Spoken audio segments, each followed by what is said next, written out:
Welcome to Paranormal 411, coming to you from an undisclosed location deep within the Appalachian Mountains, with your hosts David Reagan and Jason Scott, bringing you the unknown. You're listening to Paranormal 411.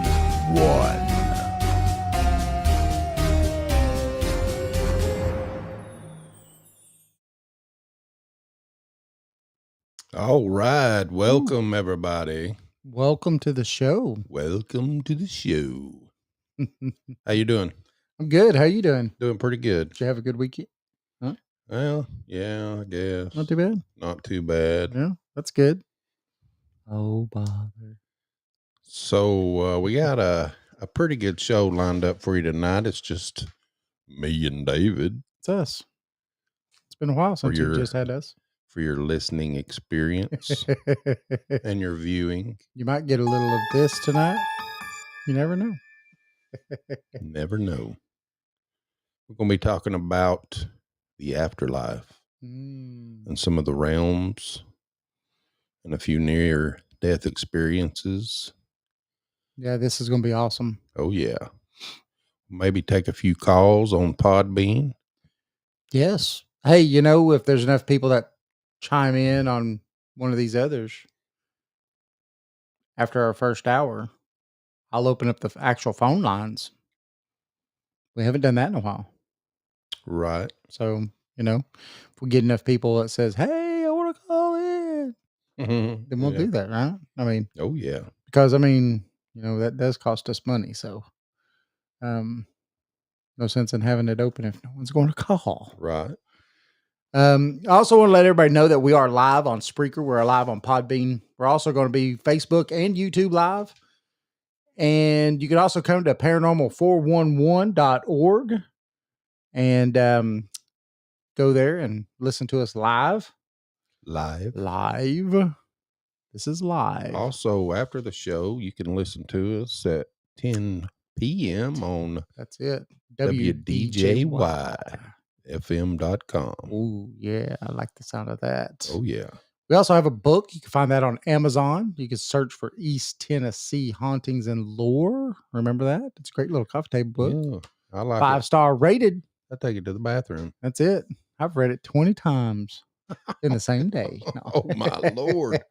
Too many peppers. Hey, if you're looking to find us, you can do that at paranormal411.org, Paranormal411 on Facebook, YouTube, and Twitter.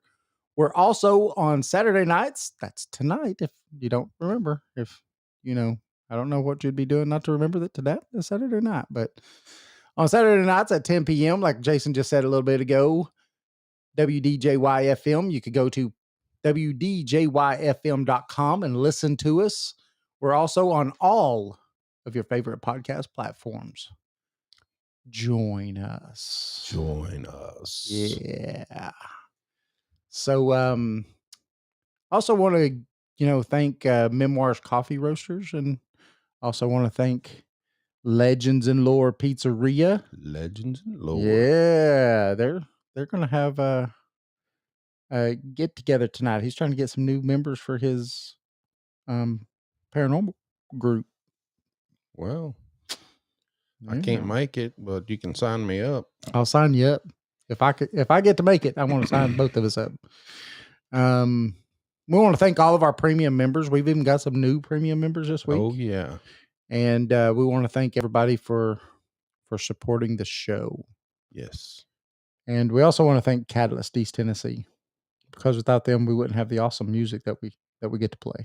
Oh, right. Yeah. Yeah. So now all that's done. We can get down to a little bit of business, can't we? Oh, yeah. Welcome to the podcast. Welcome, everybody. Welcome. Jason's thing's going like crazy or something, isn't it? Is that me? I think that's you, yeah. You're going. Oh, okay.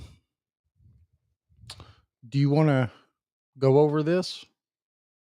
Yeah, we can go ahead and, like I said, we're going to be talking about the afterlife and the realms of the afterlife and all kinds of good stuff, near-death experiences. So when it comes to the topic of the afterlife, near death experiences have long fascinated both believers and skeptics alike. Many people who have come close to death and return report a variety of extraordinary phenomena, such as profound feelings of peace. Um,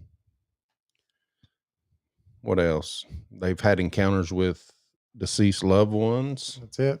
Yes. and a journey through different realms. Yep. And today or tonight, we're going to explore these realms and get a little bit more information of understanding of what lies beyond. What do you think, David? I think this is a pretty fascinating topic. I know It you've is. had your own little OBE, out of body experience. I don't know if it was a OBE or an NDE. Yeah, probably. No, it was an OBE. Yeah. I don't think it's an NDE, but hey, it was your experience. Yeah, and it was scary. You might get a chance to tell that tonight because I can say I've never had, an out of body experience of any kind. I was flying. Well, I'll go ahead and tell it. One night I was sleeping, and I don't know if I was dreaming or what, but I opened my eyes and I was up on the ceiling, Hmm. and it felt like something was pulling me, up. I didn't just float up; it just felt like a magnet pulling me, Really? and I could see myself in the bed, and I just started like swimming, trying to get back because it was kind of freaky. I can And see that. I finally got free and went back in when I hit my body, I just woke straight up, sweating, nervous, shaking, all kinds of stuff. It was pretty real. I don't know if I was dreaming that or what, but there ain't no telling where I would have went if I'd have kept going. That would be kind of scary. Would be. I know the great late Art Bell had one himself. Right. Right. He always said that he was pretty skeptical about hearing people talk about out of body experiences and things like that. But he talked about, I think him and his wife and stuff were in Italy or something like that. And he went to sleep that night and he said he shot out of his body, shot through the ceiling of their hotel room or wherever it was I was staying, and just kept going. And he could look down as he was traveling up and see the whole city as it was getting smaller because he kept Mm. going up. And I think the same thing happened. Was he said that he kind of got a little scared and back into his body he went. And he said he never wanted to do that again. Yeah, I don't want to do it again. Yeah.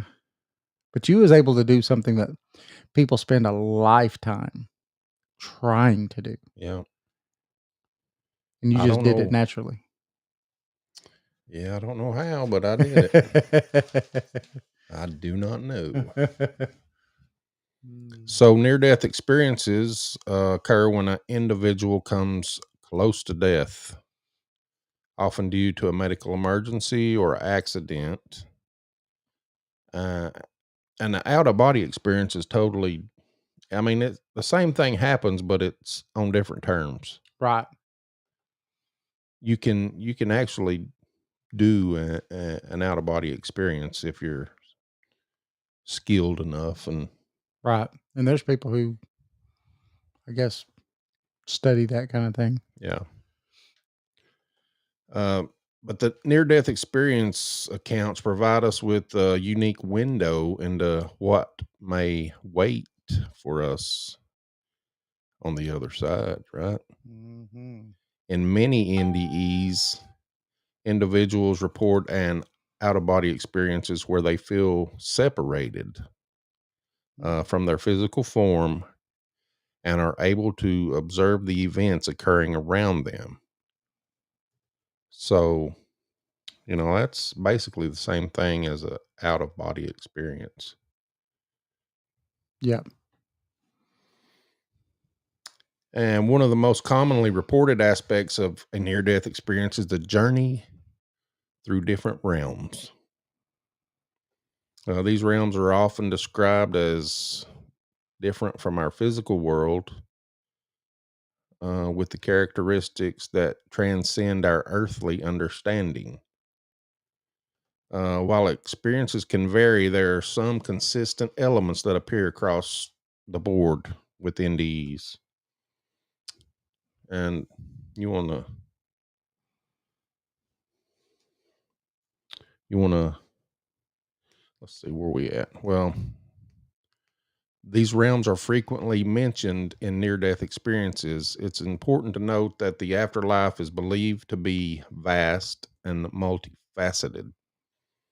It's possible that these accounts represent only a fraction of what awaits us beyond the veil. Additionally, culture and religious beliefs may influence the interpretation of these experiences, leading to the different variations of the reported realms. And I can see that. Yeah.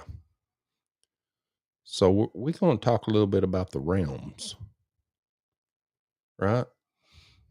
Yes. What do you think? Well, It's supposed to be 6 major realms. it's funny because you always hear people talk about, their near death experiences and they saw the white light and The light. they traveled down the light and, saw loved ones and they've done all these things. And then now you do get the rare one where the guy's like, hey, I went the other way. It wasn't Yeah. light. And I saw what they perceived as hell. But again, I think that goes back to what you was just talking about, Yeah. cultural and, social influences and stuff like that. And but it's kind of fascinating. Why is it that these people see what they see and report what it is that they report? Because for me, it's weird that you get, like he was just talking about, a whole bunch of different stuff, right? Hmm. Depending on culture, background, religion, all these different things. These people, when they come back, have kind of nuanced, different kind of stories. Right. And so, is it saying that on the scientific side, people would be like, well, that's just your brain dying and releasing hormones Yeah. and all that stuff. And so you're getting these last sparks of, of the life and your brain's going through and now it's thinking it's the end and it's going through its own hell or whatever it is. But then at the end of it, it's nothing. Mm. But then that doesn't explain these people who have also seen things while they was in their near death experiences, like being in the operating room and tell the doctors when they come back exactly what the doctor did to them and Mhm. stuff that they had no way of knowing.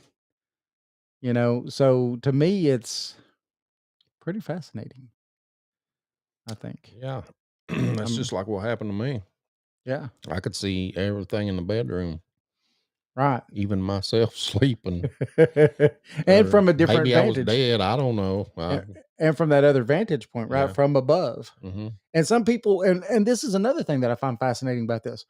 Some people, and I think Edgar Casey is one of them too, but some people talk about being connected by like an umbilical cord, Mm. that they're connected to their body still. But then there's a lot of people who don't talk about a connectedness to the body, that they're completely outside the body, that there's no umbilical cord attaching them.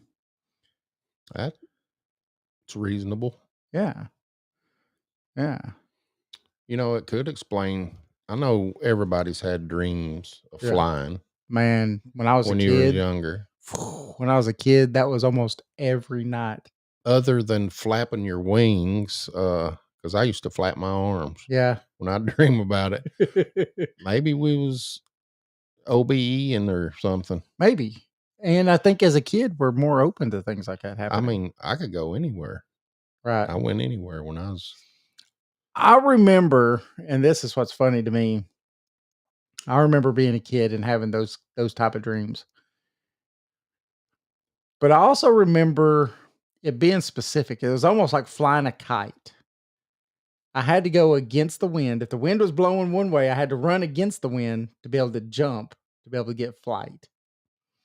Now, I don't ever remember flapping my wings or my arms, but I do remember once I was up, sometimes it felt like I couldn't get high.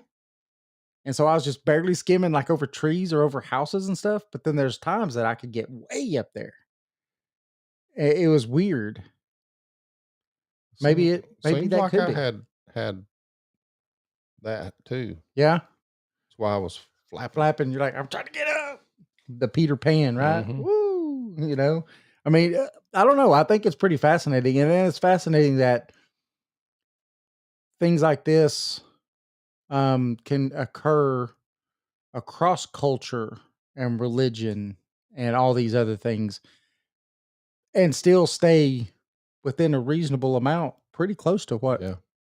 all of them are. It's like they're not this far apart from each other. Right. They're pretty close to being the same thing. And I think that's pretty fascinating too. Yeah. How many times have you heard somebody or two or three people say the exact same thing? That I was in a field of flowers, Yeah. or it could just be the way they was raised or Yep. the religion they believe, Yep. Social, economic, just or whatever. there was relatives there to meet me Right. and comfort me. I never had, again, in dream wise, I never had that kind of thing. I did have a few dreams as a kid that were, I still question to this day if they were dreams or memories of past life, but um, never had anything where I remember meeting anybody that was deceased Hmm. like that. But when I was alive or when I was awake, I got to meet deceased people They all the time. tormented you. They did. They for a long time. So maybe that's why I didn't see them when I was asleep. Maybe that was my one time I got to get away from that crap. I don't Yeah. know. So we'll start going through the realms just Okay. briefly. The six major realms. And by the way, we're getting some information off neardeath.com. That's right. Yeah. It's a pretty good table of contents of a lot of this stuff. So if you definitely want to relook this stuff up, I would definitely go there and look it up. Yeah, the article is by, let's see, who's it by? Kevin Williams. Kevin Williams. Yeah, Good article. it really is. It So, summarizes it all yeah, very well. yeah, it does. So, realm one would be the physical realm. Right. Um, in the universe, Earth, uh, it's where humans experience birth, life, death, religion, science, war. That's the main things of our world. Right. Um, and this is the realm of cause and effect, Hmm. where we come to be tested in ways only a physical experience can. The universe is inhabited by, I think, other intelligent beings. It's just I believe. there's just a multitude of UFO sightings, credible ones. Right. Well, and then what's going on with the government now, right? Yeah, I yeah. mean, it's finally starting to come out. Oh yeah, Mm. disclosure. So round one, the physical realm. You want to do round two, or I can do any one you want me to do. you go ahead? We'll just take turns. So the physical realm. So in the universe or this planet we call Earth, right, Yeah. is where we as humans experience birth, life, death, The next religion, one. science, karma. Hey, I'm just doing the same one you just did, didn't That's I? right. Look at that. How did I do that? Round two. Round two. Round two. Fight. Round two. Now, the earthbound realm, after death, a person may immediately find themselves out of body and inhabiting a soul or spirit body. Now, while observing their physical body from below, some people have observed a silver cord, like I was talking about, right? Connecting their physical body to their spirit body. Now, this is the earth realm because it exists in the same dimension as the physical realm, except that it inhabits or its inhabitants are invisible to those that are living on the physical realm. However, physics, Psychics. I am lost. However, psychics living in the physical realm are able to contact inhabitants, and I don't think it's just psychics though. I think a lot of people have it. Yeah, Um, mediums. well, and I think regular people get it. You'll go into a room or something and you'll get the hair stand up on the back of your neck. Oh yeah. You get all these things. I think these are things that are inherent. We've just lost, the ability to know that that's what it is that we're feeling, right? Mm-hmm. But they're able to contact these inhabitants of the earthbound realm through mental telepathy. Now, the earthbound realm is also known by other names such as the astral plane, the dream realm, um, the world of hungry ghosts, and hell. Never heard of the world of hungry ghosts before. I will Hmm. have to do a little research of that one because that one is something for me. Well, I mean, that's where our hauntings may occur in the earth realm. I'm actually looking it up in Wikipedia. Wikipedia. Yeah, hungry ghosts.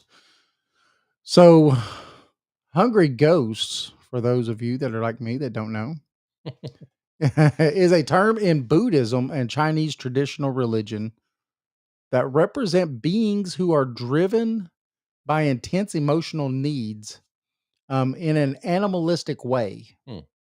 So, the terms hungry ghosts are the Chinese translation of the term preta in Buddhism. Hungry ghosts play a role in Chinese Buddhism and Taoism, as well as Chinese folk religion. The term is not to be confused with the generic term for ghost or damnation. The understanding is that all people become such a regular ghost when they die and would then slowly weaken and eventually die for a second time. Hmm. That's interesting. Yeah. So Buddhism is Buddhism and Taoism or Taoism is actually something that I have been doing a lot of research on here lately. I find it pretty fascinating. yeah. Yeah. Its philosophies are pretty neat. It's probably one of the oldest. It's a pretty old religion. Yeah. Pretty old. Yeah. So round three is the void. The void. We're avoiding this. This is a timeless realm of complete and profound darkness, empty of everything except for the thought and emotional patterns of those who enter it. Hmm. It is a perfect place for its inhabitants to examine themselves, contemplate their recent earth experience, and decide where to go next. For some people, the void is a heavenly experience because, in the absence of everything else, they are able to see perfectly the love and light within themselves. For others, the void can be terrifying, confusing because of an inability to or unwillingness to see the love and light within. There is no judgment by God in the void. There is only the possibility of self-judgment. And I believe that that's probably, like I was talking to you about before, I think that the majority of that probably is you judging yourself. Right. You know, when you're dying, you're going, "Oh crap, what all did I do?" And it just flashes through your mind, right? Mm-hmm. As you die. Hmm. Yeah. That's crazy. Mm-hmm. There is only the possibility of self-judgment or a harsher form of self-understanding. The void is where people undergo ego death. And that's something I've been studying a lot here lately too. The ego. The ego. The ego. Yeah. We as people really identify ourselves as ego. Mm-hmm. And meaning if I ask you who you are, most people really can't tell who they are. They're going to say, "I'm David. I live in a house. My job is this. I'm this many years old." But that's the ego talking. That's who I believe I am and what I have and what I own. Mm-hmm. That's all ego. And we are raised up um to believe that that's reality. Is what we have, what we own, that's who we really are, but that isn't what makes us, right? Mm-hmm. Um, what's his name? Nitzar Gadasha Marahahaji or something like The that. Maharaji. Um, was once asked, said, "Swami, what is real?" Right? So, Master, what is real? And he said, "What is real is what never changes. What Mm. is real is what never changes." Well, if you look, everything changes. We Yeah. change. You're not the same person, the same body, the same anything as you was when you was 10, 15, 20, 30, 40. No. We change, right? Our bodies constantly change. So are we real? This body isn't real. That's what it's trying to say. Yeah. If it changes, it's not real. And so the ego, though, tells us what? I am David. I am what I have. I am what I do, what I make, but that's not who you really are. You're the thing that doesn't change. The thing that when you die goes on somewhere else. That's what we Yeah. are. Anyway, sorry. Your consciousness, maybe your energy. Yeah. Yeah. Well, energy never dies, right? It cannot be created nor destroyed. Mm-hmm. And we are very energetic beings. So, yes. Ego death. Yes. I didn't mean to go into that Oh, little that's good. rant thing, but So that's like you said, where the the personality is dissolved to allow the individuality of the soul to be experienced yes. in relation to the whole, which is God or creator or something.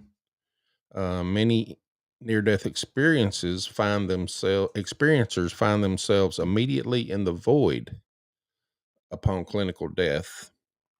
And for many, the void is as far as they go in their NDE. So that is part of realm 3, Right.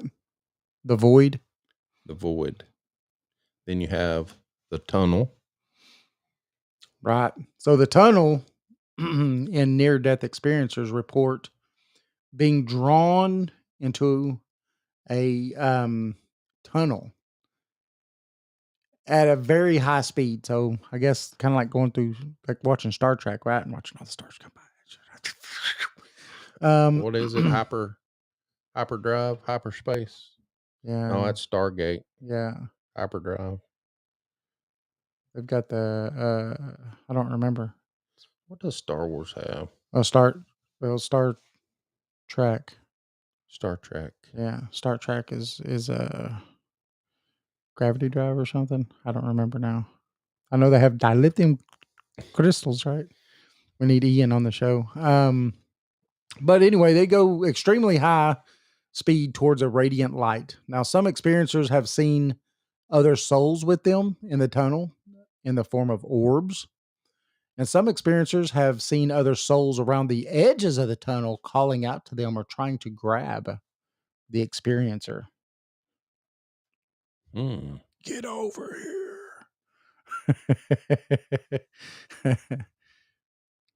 So That's pretty wild. that's the portal or the tunnel. Now you have one that is the receiving station. Now, I wonder where Daniel is in this process. Remember Daniel Jackson? oh yes, don't know.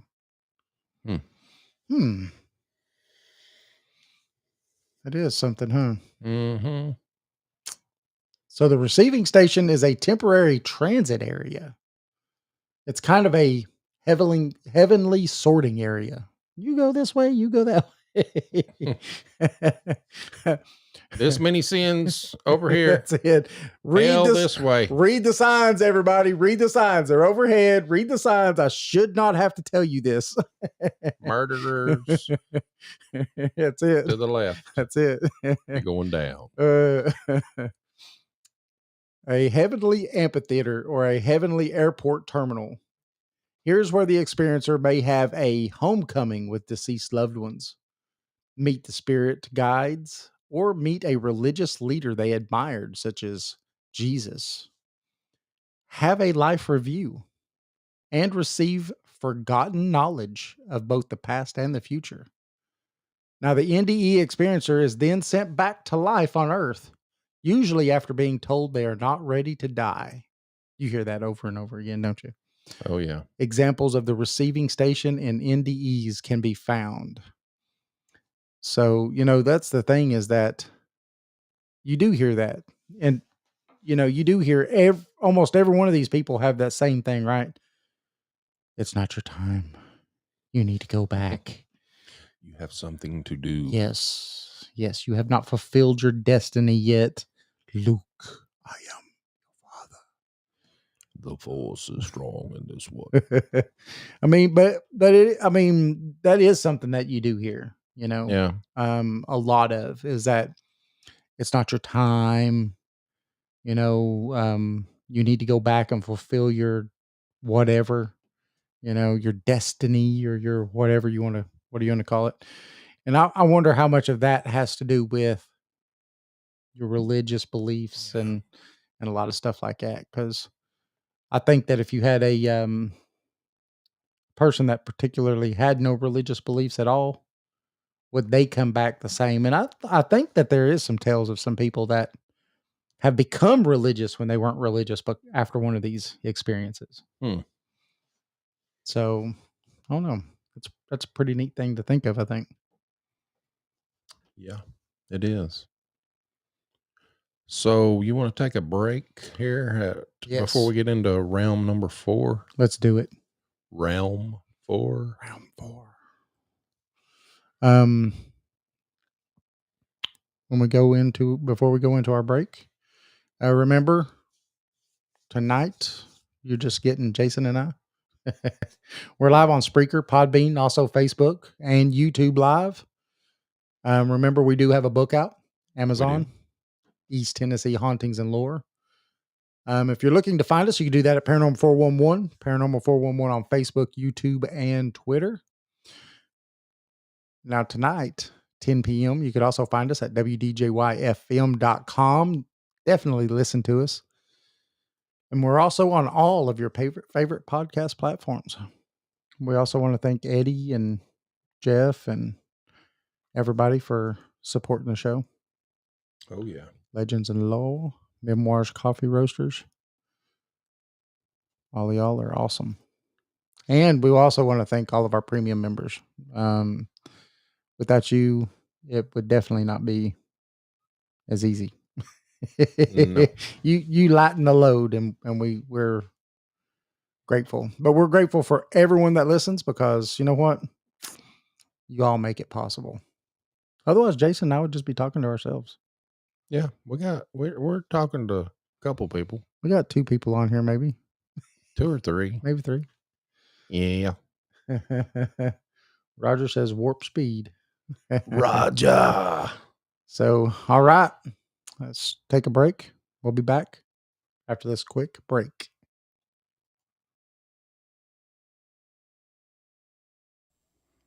Hey, this is Eddie from Legends and Lore Pizzeria in Madisonville, Tennessee.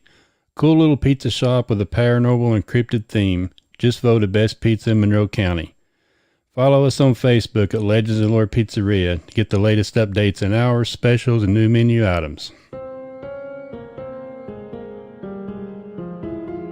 Thanks for listening to the show.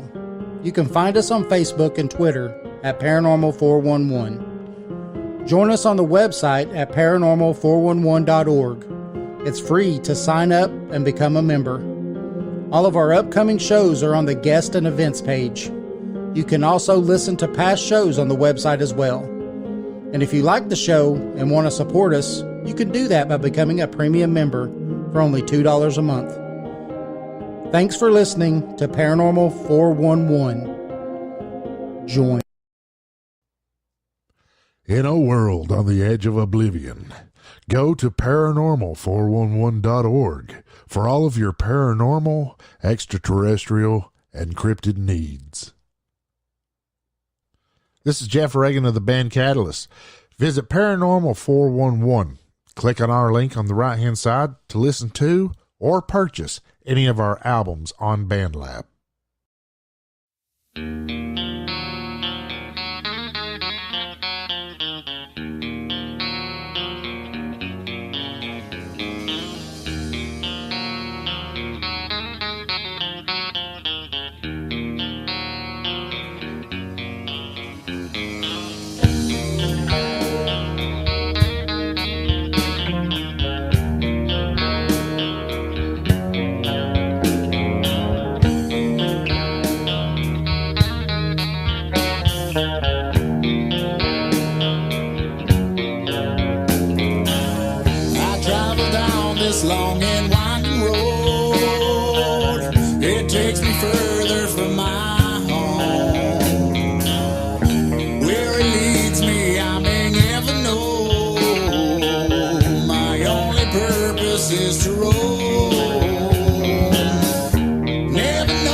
right.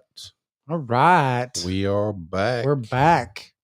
I took my hat off. See? Look at that. I did too. Wait. What one was I? No. Hey, we're live on Speaker, Podbean, Facebook, YouTube, right? That's right. Woo! Lady Mo. Live on. I want to thank everybody for putting up with us for a little bit. Hey, we have fun. That's what it's all about, right? It is. It's all about fun. Thank Catalyst East Tennessee for that great song that we have. Yes. And play a lot because I like it. Vagabond is one of your favorites, isn't it, Jason? Oh, yeah. Yeah. I figured it was. Remember, you can go get you some pizza, subs, and salads. East Tennessee Legends. East Tennessee Legends of the Lord. That's crazy, ain't it? Where did we get that name? I don't know. Legends and Lore Pizzeria over in Madisonville. Yes. While you're there, talk to Eddie. He's a great guy, and he has all kinds of awesome stories. Go look at his walls. He has some pretty cool ghost photos and all kinds of stuff that they taken while they was doing some, ghost hunts. Yeah. He's got some people over right now. He's in the process of recruiting and getting some new people in his, in his group. Sounds good. Yeah. Yep. I might go tonight, depending on if they're done by the time we're done or not. So, maybe we'll see. We'll see if the wife lets me. That's what I'm saying. Yeah. I'm just kidding. So we were talking about the realms of the afterlife, right? Yes. Where did we leave off? Realm number 4. Number 4, the soul realms. Oh yeah. Now, the soul realms are comprised of 7. Remember that, 7. 7 invisible planetary afterlife realms. Now, associated with the 7 planets in our solar system, not including Earth, which itself is a living organism called Gaia. Our 3-dimensional sun in another dimensional afterlife realm is itself a being of light. Now, after death, souls usually incarnate to a number of soul realms between Earth life realms until the soul has attained its proper level of soul growth and is ready for advancement to the spirit realms. Now, when a soul incarnates into an earth life from a number of soul realms, the soul will manifest the influences of those realms from which it came. Now, in each realm, we deal with our choices made in our most recent earth incarnation. Some call this karma and all kinds of other stuff. Now, we do this by focusing mostly on a single aspect of our soul development associated with that realm. For example, in one particular soul realm, we deal mostly with our unfinished emotional business left over from our past incarnations. In other realms, a mental realm, we mostly deal with karmic memories. In other realms, we may deal with desires and passions.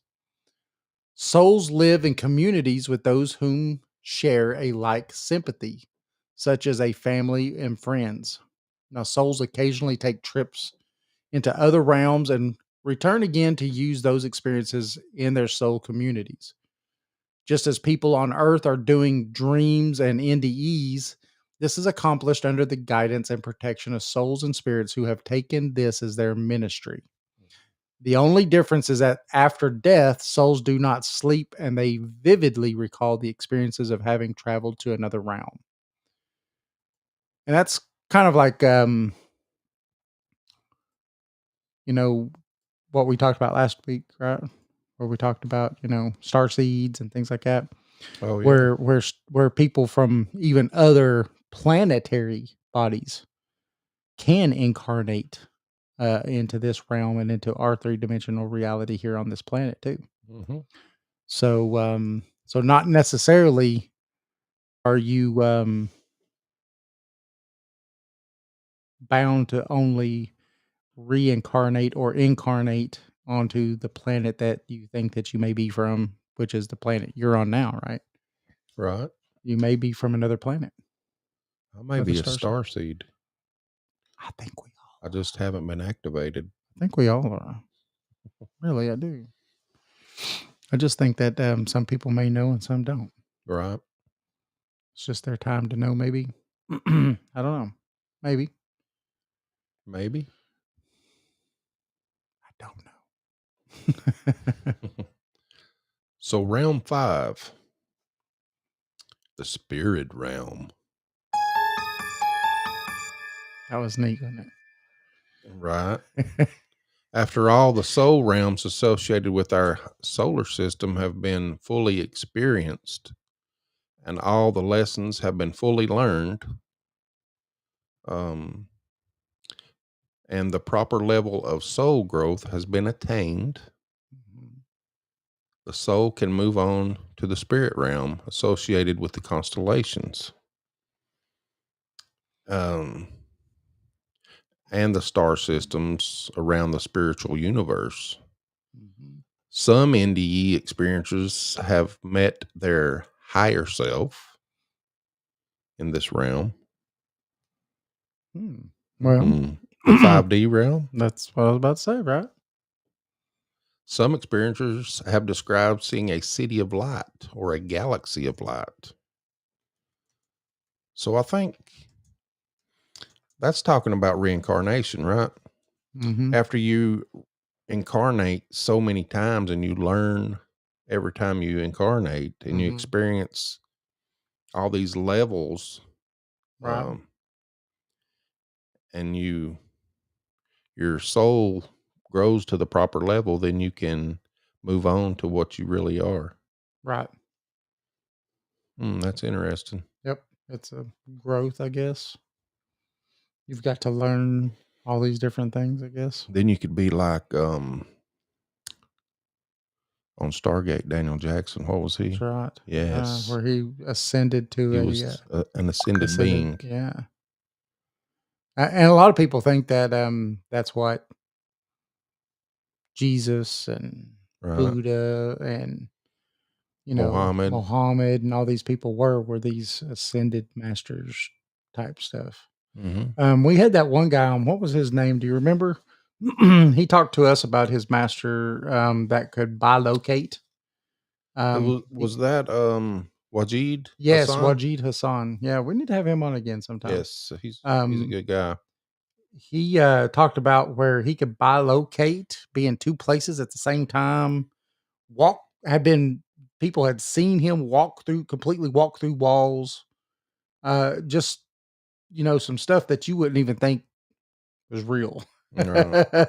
And I think that's pretty awesome. But I think that is what you think of as an ascended master, as somebody that has come here how many ever times?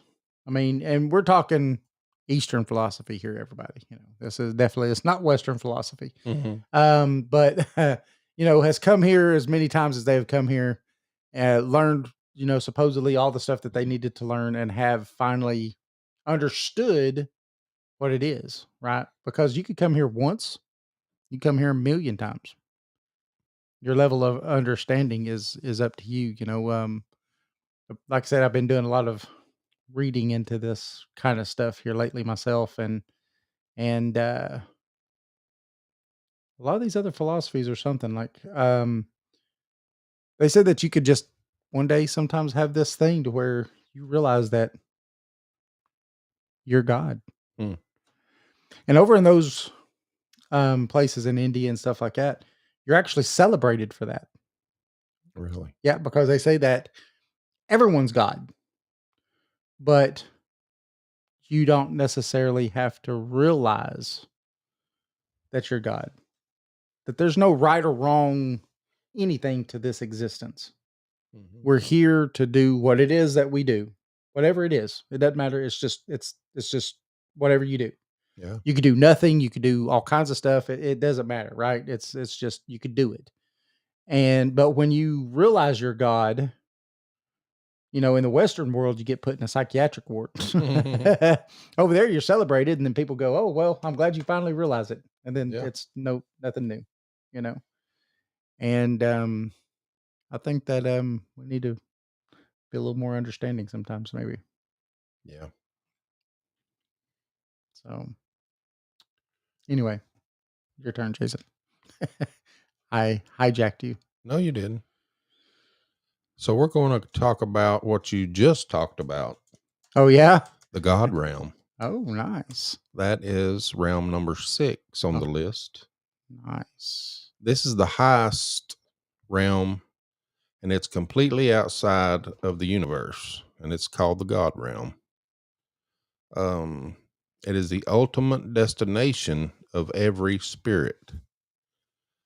Near-death experiencers have described becoming completely absorbed into or at one with God in this realm. The God realm is also known by various religious traditions such as Valkanutha, Hinduism, Hinduism, Thaian.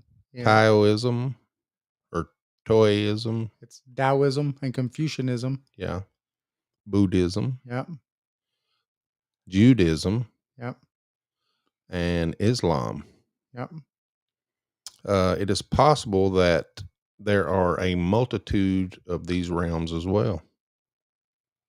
So there could be more than one God realm. Now that's neat. That is. So that's the major 6 realms. Now Right. we want to talk a little bit about near-death experiences. Oh boy. Oh, yeah. Now NDE'S, as they're commonly referred to as, right? Yeah. There is one particular aspect to NDEs or near death experiences that varies greatly from each other, and that is the path by which experiencers travel to reach various realms. So now, by analyzing these various testimonies, um, you can find the numerous pathways to these different afterlife and realms that have been created. So, um, path A is an earthbound realm. Hmm. So, Earth to earthbound. yeah, an earth to earthbound realm. So now the earthbound realm or ER consists of hell realms located in the same space as the physical realm, except the earth realm and its inhabitants are invisible to those inhabiting the physical realm.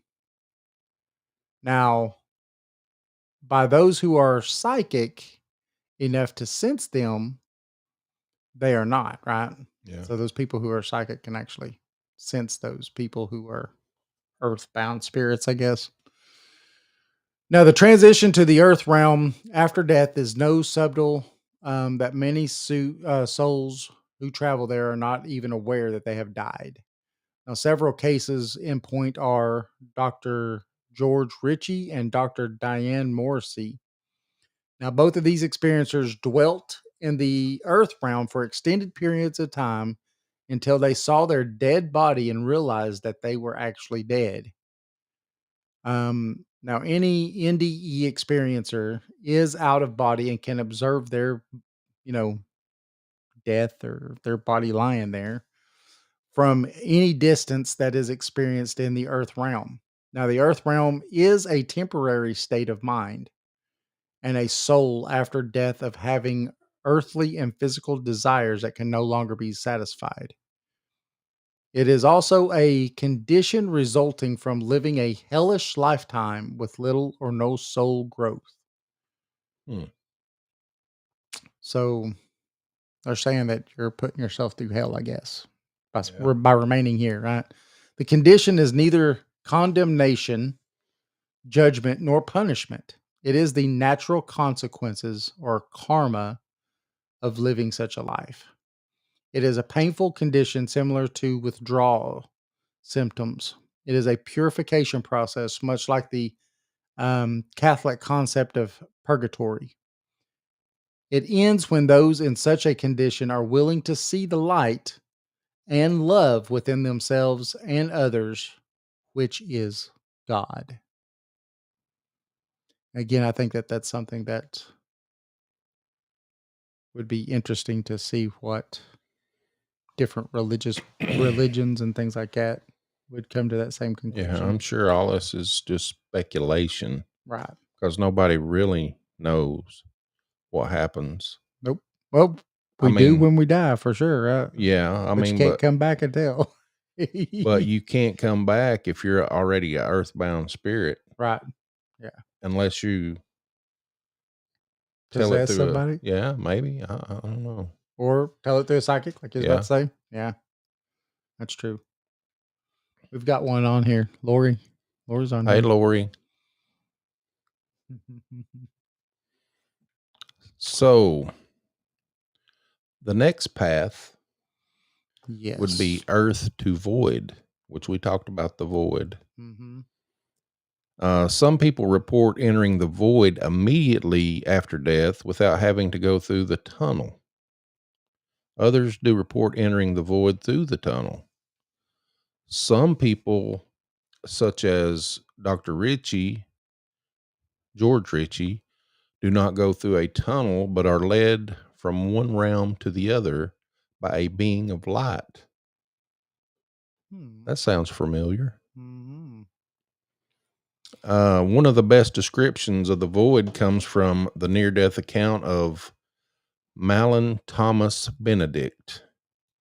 It is also one of the best and profound near-death accounts you will read.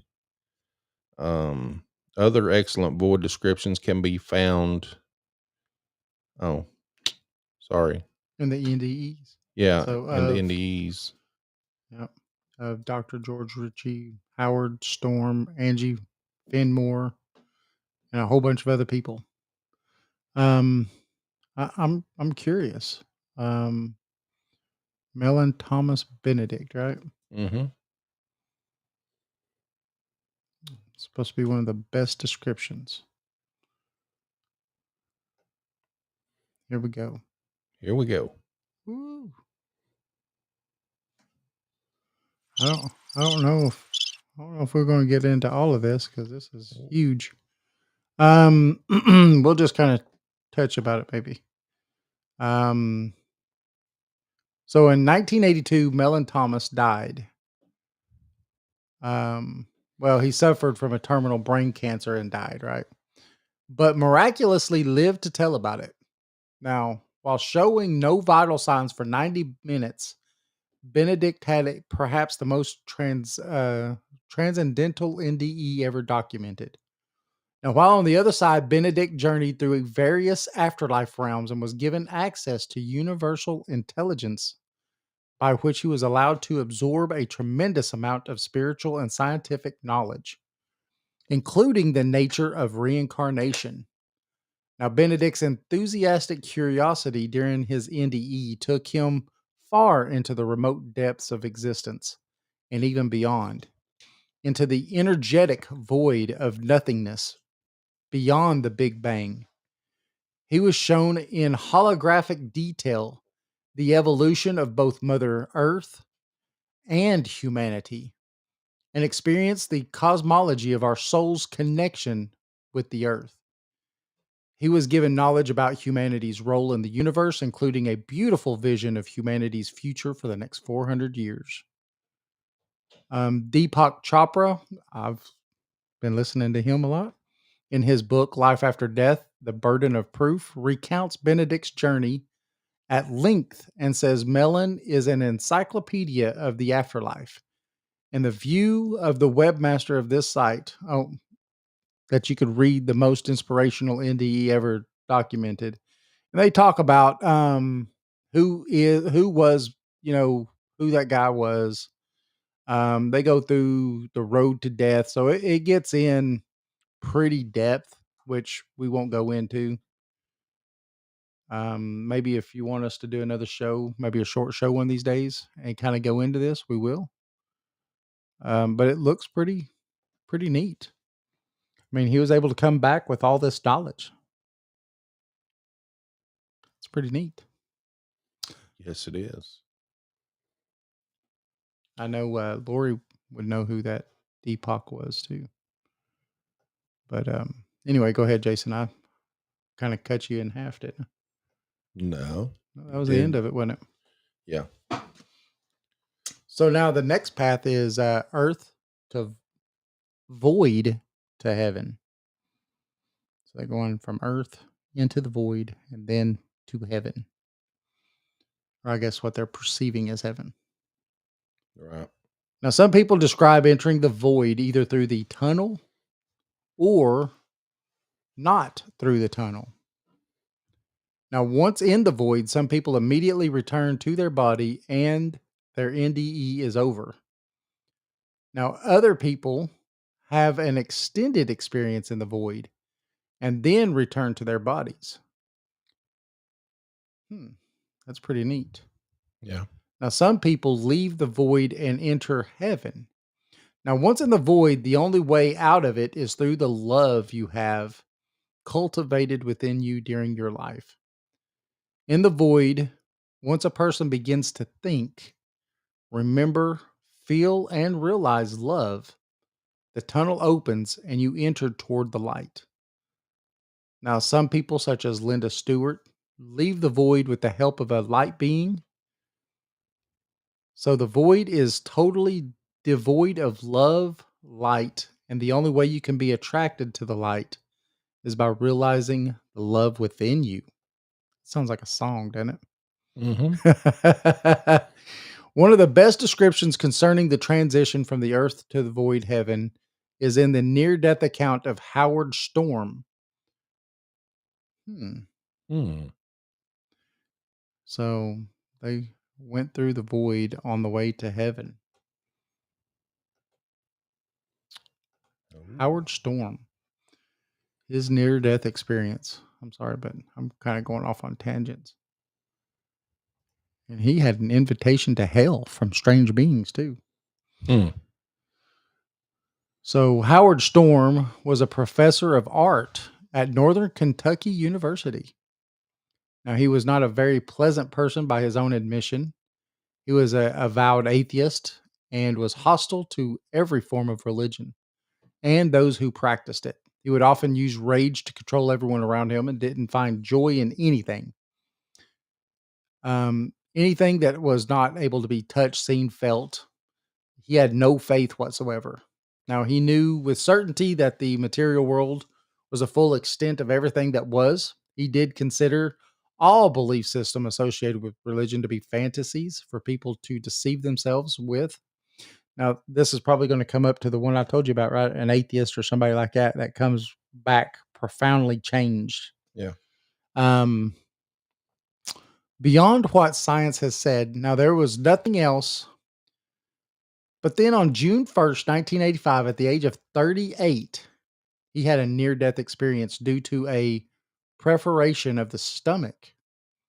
And his life was since forever changed. Now, his near-death experience is one of the most profound, if not the most profound afterlife experience ever documented. His life was so immensely changed after his near-death experience, he resigned as a professor and devoted his time attending the United Theological Seminary to become a minister. Now, today, he is a retired and happily married to his wife, and was the pastor of a United Church of Christ in Covington, Ohio. During his pastime, he has maintained his passion for painting, blah, blah, blah, but it did not go into What he's seen. unless you go through this 9 billion mile story. So, and I'm not willing to do that. But if you're willing to look it up, I think it's pretty neat. Howard Storm, look it up. His near-death experience.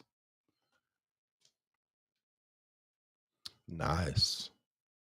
Oh, Lori Hines says that her spirit guides are stating that some can jump over the void or skip the void if they are more transcended. It's pretty neat. Yeah. That's what I was about to read. Well, she is a psychic. Wow. She read my mind. Some people do not report an experience with the earthbound realm or the void. They travel straight and directly to heaven, just like Edgar Casey. That's what he did. Okay. He traveled through the tunnel literally thousands of times, and during each time, he would be able to see all the levels of the afterlife passing by him as he went straight to heaven to get his information. While some people enter heaven by different methods, is anyone's guess.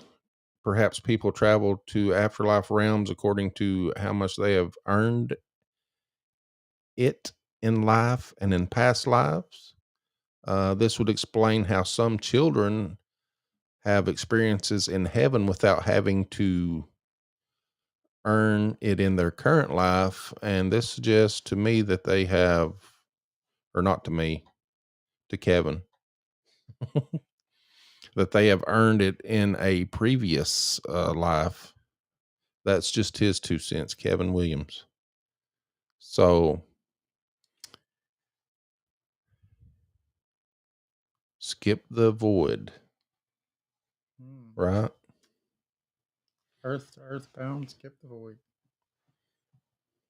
You want to read that one, or do you want me to? You can. Oh man, That's pretty long.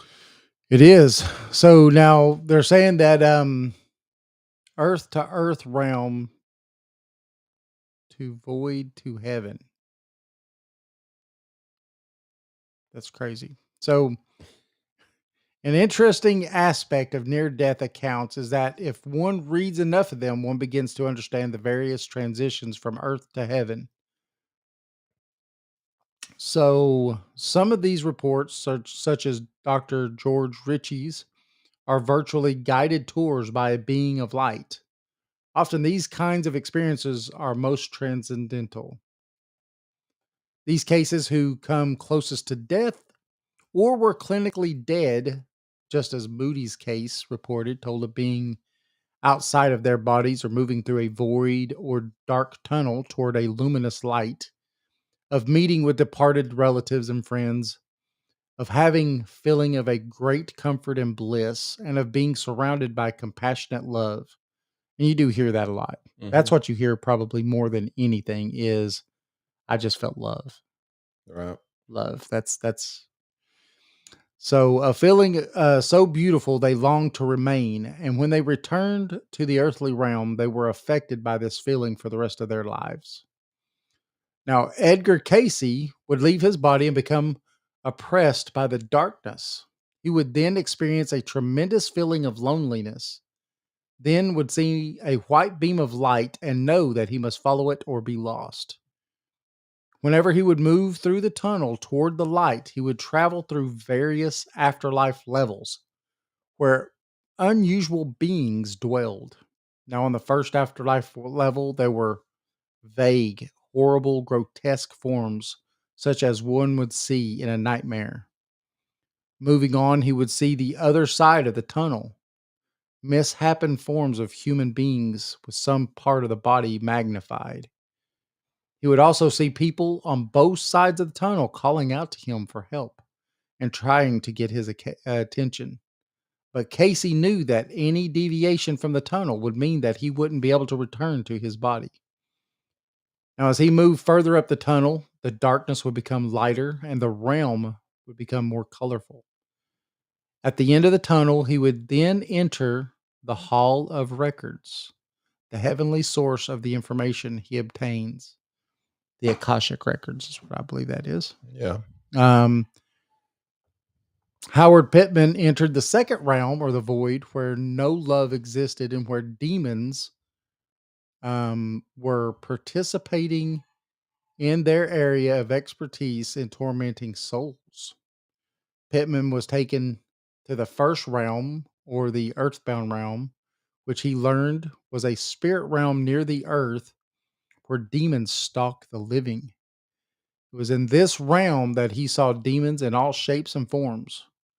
He was then led back to the second realm and to the entrance to a tunnel where angels were leading souls to the third realm, identified as one of the heavenly realms. Jane Price saw the skyline of a great city with three different dimensions. The first had a dinginess pervading the atmosphere. There was a gloominess and everything was gray, even the inhabitants. But she sensed that somewhere beneath the discoloration pulsed life and beauty. It brought to her mind the lowest levels of existence in the world from which she came. Evil walked the squalid streets, the malevolent bearing. No one was there to accept any good. From the dark dimension, each succeeding higher dimension became more colorful and more light. Now, according to psychic George Anderson, after death, we work our way up through the various levels of consciousness. We go through the tunnel and are able to go through the darker levels, which can represent a form of hell or purgatory. Now, because these are two negative levels or the darker ones, but if we have been a good person, we generally just seem to pass through them very quickly and then go to the third and fourth levels of consciousness. When we go through these levels, we meet our relatives, friends, and they all greet us at the end of a tunnel where they're waiting to lead us into the light. Jason, I'm going to let you have the next one because this one is like, well, I guess I'm almost to the end, aren't I? As Mel and Thomas Benedict passed to the second light, he expanded beyond the first light. He found himself in a profound stillness beyond all silence. He could see or perceive forever, beyond infinity. He realized that he was in the void. He realized he was in pre-creation before the Big Bang. Mm-hmm. He had crossed over the beginning of time and into the eye of creation. He felt as if he was touching the face of God and was at one with the absolute life and consciousness. The void is less than nothing, yet more than everything that is. The void is absolute zero, chaos forming all possibilities. It is much more than even universal intelligence. The void is inside and outside of everything. You, right now, even while you live, are always inside and outside the void simultaneously. You do not have to go anywhere or die to get there. The void is a vacuum or nothingness between all physical manifestations, the space between atoms and their components. Science calls it 0 point. The void is completely out of time and space as we know it. The void itself is devoid of experience. It is pre-life, before the first vibration. While Mel and Thomas was in the void, he was aware of everything that had ever been created. It was like he was looking through the eyes of God. Suddenly, he wasn't him anymore. He had become God. Hmm. That's what you were talking about earlier. Yep. Wow. Yep. The Hindus talk about that a lot. Hello, Joseph. Glad you could join us over there Hello, Joseph. How off you doing? YouTube. So, how we live our life on Earth, you think it determines what realm we've earned? Like, I think so. You think that I think when you, just like it says, when you reach your goal, when you become the best you can be, mhm, uh, then you can go on and be who you are. right. I think that's the goal of coming into this three-dimensional space. Yep. Yeah, I do. Absolutely. The most difficult thing for a person who's been deeply steeped in a particular religious tradition is to realize that the form alone is not what elevates a person, it's the heart. Still, those who cling to an external form of religion will be comfortable with others who practice the same rituals, whatever they may be. In this sense, congregations may continue centered around the particular religious traditions they practice while on earth. Mm-hmm. So if you're a Buddhist, Mm-hmm. when you move on, you'll still be a Buddhist. What do you think? I think that's possible. I mean, again, I think that some of this stuff can definitely be relative, right, to Mhm. your beliefs and the way you see the world and everything else. And when you die, that probably does have an effect on what it is you see when you have an NDE or maybe even an out of body experience, like we was talking about before, right? I think that those things definitely have something to do with it. Now, I think that if you are, um, how would I put this? um, a little further up the food chain, Yeah. if you're maybe an older soul, maybe or whatever, you've done this a few 100,000 times. That maybe when you get into those other planes is when you start realizing the truth and you Mhm. start no longer having those biases in there. I think that that's possible too. Yeah, well, Edgar Casey said that when a soul incarnates to earth, they will be more influenced by the afterlife realm they just come from. That makes sense. Uh, the planet it represents and the astrological configuration at the time of their birth. Mm. These planetary influences allow us to receive certain lessons and tests related to our karma. Hmm. Our free will has absolute power over any planetary or heavenly realm, even God. Free Uh, will. I I believe that. I And be- Edgar Casey, that's one of his Writings quotes, probably. Yeah, writings. yeah. I can believe that more than anything because that's what we hear more than anything, especially in Christian religions and things like that. Right? Is that your you know your free will is what right is what you have, and that's what why we are where we are and all this other stuff because he didn't want to make us worship him. Right? Yeah, I believe that.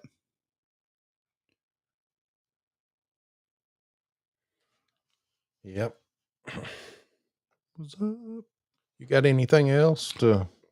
Um, well, no, I think, I mean, are you wanting to end it or what are you wanting to do? It's up to you. I think that, We're we could hour and keep 20 minutes. we could keep beating a dead horse, but Right. the thing is that what y'all don't understand is this is huge. Very I mean, large. um, this we could probably break up and do multiple 2-hour shows just on certain aspects of it and make 2-hour shows out of each one of those. Um, Yeah, whether you approach near death or I believe the that, Joseph. realms. What does he say? He says that out of body experiences are real, further proof of our eternal souls or our stardust. Yeah, I'm with you 100% on that, brother. I think that that we are more than this body. I talked about it a little bit ago with Jason and stuff about when we got into the aspect of who you really are, Oh right? yeah. And the ego. Mm-hmm. And so I do believe that that is proof. I think that talking about these realms, they offer insights to the nature of consciousness, Mm-hmm. and the potential for spiritual growth. Yeah. Just when you talk about it, Yeah. Absolutely. I Absolutely. think there's a lot more to our existence than what meets the eye. Yeah. Yeah. Yep. I'm with you 100%. Roger says later, guys. See you, Roger. Um, you know, I do believe, like I said, for some strange reason here lately, I've been going down this, you know, path, and have been studying a lot of this stuff, and a lot of the Eastern philosophies of Taoism and stuff, and this is nothing to them, right? This is just normal, everyday, everything stuff. Here in the Western world, it's a little bit different. It's met with a lot of skepticism and things like that. But I do believe that, like we was talking about just a little bit ago, Jason. You know, we are energy. Mm-hmm. You can't create it nor destroy it. It's Right. always here. It's always there. And when you die, or I die, or anybody dies, no one can quantify where the man inside the box goes, right? The person that's controlling all the control switches. That when I do this, that's pushing the button to say move this finger, blink these eyes, Yeah. move these arms, right? Turn this head. That no one's ever found that. Science can't find that person that's inside there. It's a little alien. That's it. It's like on Men in Black. Yeah. But no one could ever find it, and but then after you die, it's no longer there. Right. It's gone It's somewhere. gone. But it's gone somewhere because energy doesn't die. Can't be destroyed. So, I don't know. I think that I think it's an interesting topic. Oh yeah. It's interesting. And you could go really deep down that rabbit hole. Yeah, we could probably went on for a Another few hour. hours. Yeah, easily. Easily with what we've been talking about for sure. But I guess we're going to call it a night. Oh yeah. Okay. So you can get over there and sign us up. Right.